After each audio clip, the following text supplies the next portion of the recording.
Sa paghuman ako og graduate sa college March 1987, nang-apply dayon kog trabaho.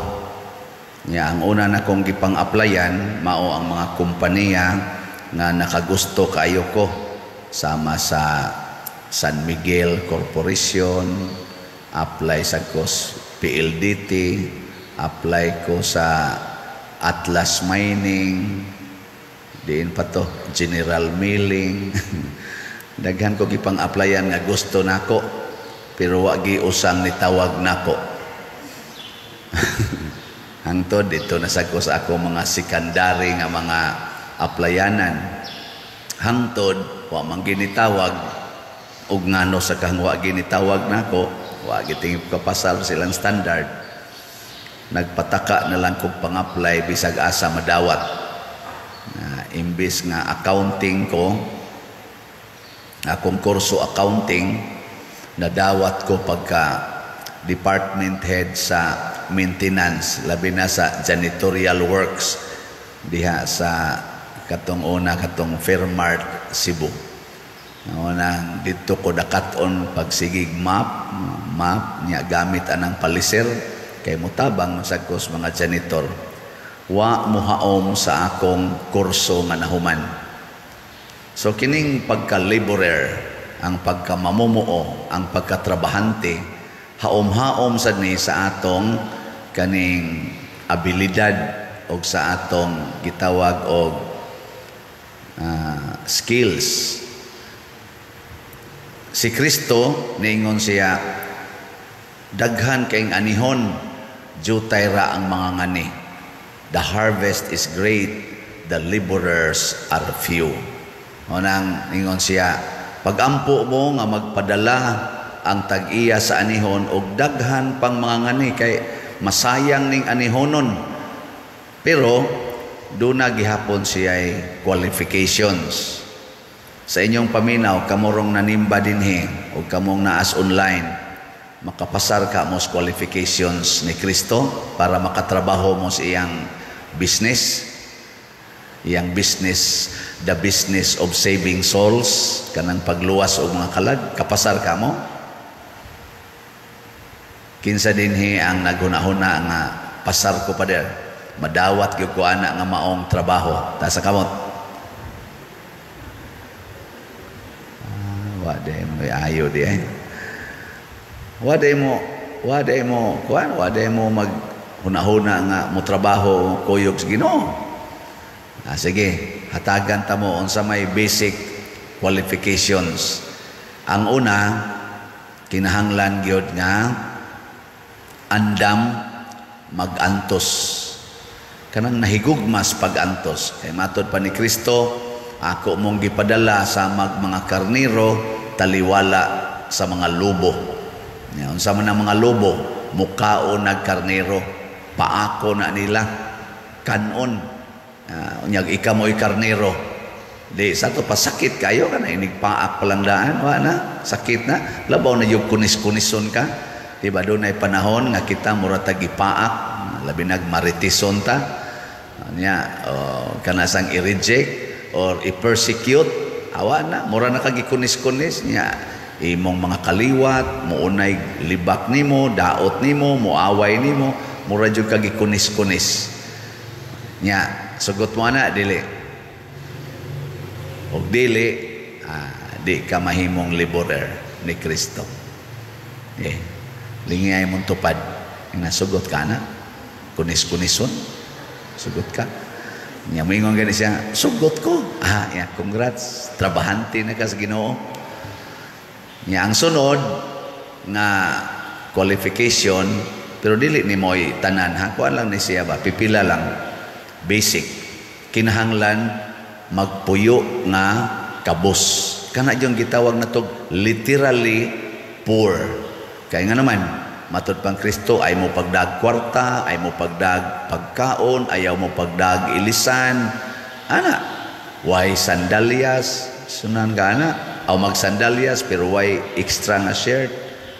Unya, why balay nga imong atuan? Kita karon mo travel ta, moadto tag usa ka lugar, mag-book naman tadaag hotel or unsa diha accommodation ba dito matud pang Kristo sa mudawat lang ninyo. Ug naay mudawat ninyo, saka mo dito kaon mo unsay gidalit ug wa say mudawat abalhin lang sad mo ngadto lain balay. In short, pertig yung pobriha, libod suroy ang atong tawag ana.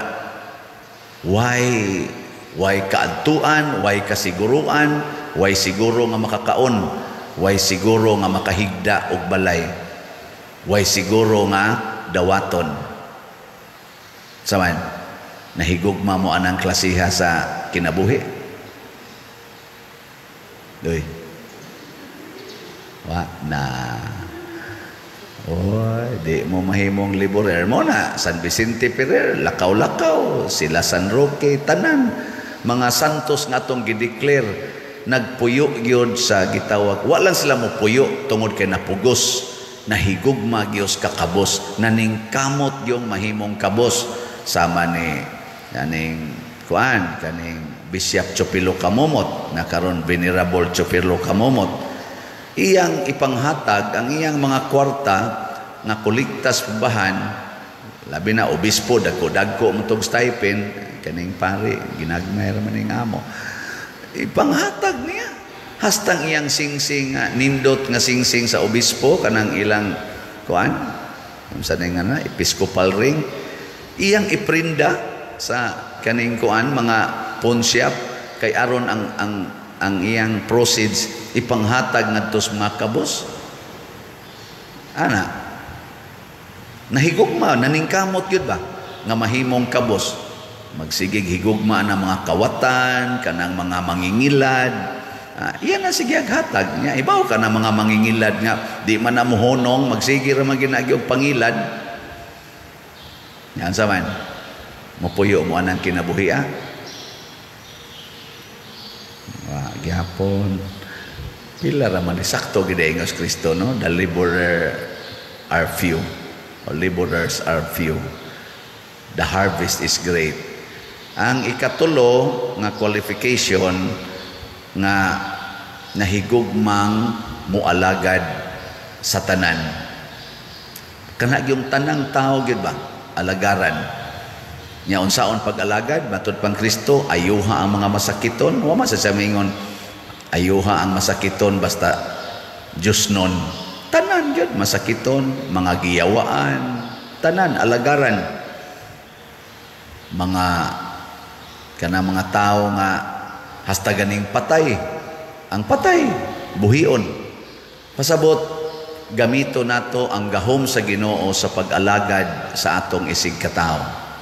Dili nato gamiton ang gahom sa Ginoo para pagpasikat o paghimo sa atong kaugalingon nga maoy gamhanan o komportable. Saman, ganahan mo mualagad sa inyong silingan nga siging daot sa inyong pagkatao. Kanang daoton gyud mo ba? Himuan gyud mo sayo, mualagad mo dili. Kung ang kabit sa imong bana masakit niya, wa gyud ika pa ospital, imong dados ospital. Asawa, imong dadon dili. Dadon aron pa injection na euthanasia para patay. Og imong dadon niya imong patambalan, nindot kayo. Lipay kayong Ginoo na kay mi alaga jud kas mga masakiton nga wa gyud pagpili ba. Ana. Kon ang imong igsuon nga giilugan kas tanang yuta nga kabilin sa imong ginikanan, gikiha pagyud ka. Unya wa na siya bugas, nasakit pagyud saman imong atimanon o imong tiwasan. Kanang imong silingan nga murag giyawaan nga sigihan jud kanyag libak, sigihan kanyag daot. Unsaman? Muhatag kaniya og kaning pagkaon, muhatag kaniya og gift panahon siyang birthday. Usa man na kapag alagad, nga na bang imo siyang lipayon ba? Muna iampo nato ang atong mga kaigsuonan. Diri sa unang pagbasa, si San Pablo, niingon siya, gipamyaan ko sa akong mga kuyog. Si Lucas nalay nahibilin. Pasabot kani si Saint Luke, kuyog, kamao gini siya. Usa ni siya sa mga 72 katao nga gipadala ni Kristo. Dili ni siya usa sa 12 apostles. Unya, na-meet nila si San Pablo, maunungon. Wa na gud kaagwanta ang kauban ni San Pablo katong tulo ka book yang gimension, pero si Lucas ni kuyog yun. Sa ato pa andam siyang magkalisod. Napriso baya si San Pablo. Matod pa niya, wa gini dipinsa nako. Ako ra gyung usa, pero ang Ginoo wa ko niya biyae. Mao ni ang tinuod nga kinaiya sa mga magtotoo, mga higala ni Kristo. Kamo, higala mo ni Kristo o kaaway? Matod pa diri sa atong tubag sa Salmo, ang satoy kinaiyas higala. Sa to, ang imong mga higala nagtug-an sa himaya sa imong pagkahari, Ginoo. Mutug-an ka nga si Kristo hari, pinaagi sa imong paghari-hari, kanang ikaw naging magbuot, wala na. Makatug-an lang ka nga si Kristo hari, pinaagi sa imong pagpuyo nga kabos, pagpuyo sa pagantos, pagpuyo nga kanang nagsigig alagad. Kana moingon gyud ka nga hari ang Ginoo. Nga naman gibuhat nimo ang iyang sugo. Pero ikaw na gani mo'y maghari-hari, kita na gani mao'y magpadato og maayo, nya kita na magkontrol sa mga tao, wa na. Ang ato ng pagkahari mo'y atong gitug-an og di na ta ana higala ni Kristo. Una, ang higala ni Kristo kanunay gid ng kabus, kanunay nagantos or nahigugmas pagantos. Og wa na sila pagantos, mangita gina sila antosonon. Kana bang kuan ba? Mangita. Una mo bakwit na sa mo langyaw naglaing lugar. Mo adto baglaing lugar aron mo ambit sa pagantos kay mangita gyud pagantos. Ikaw na ba? Katapusang lingi sa imong tupad. Pangutan ako no siya. Siya aing na siya ba? Mangita na tarog pagantos ha.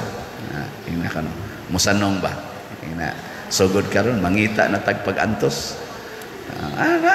Nindota na wa mawagtang ginita ng pagantos kalibutan ug daghan na kaayong magsigig embrace sa pagantos, pero wa gani magpabilin kitang malata niining daghang antosonon kay pulos na ta mupaantos dili na muantos. Manindog ta katong mga laborers ni Kristo.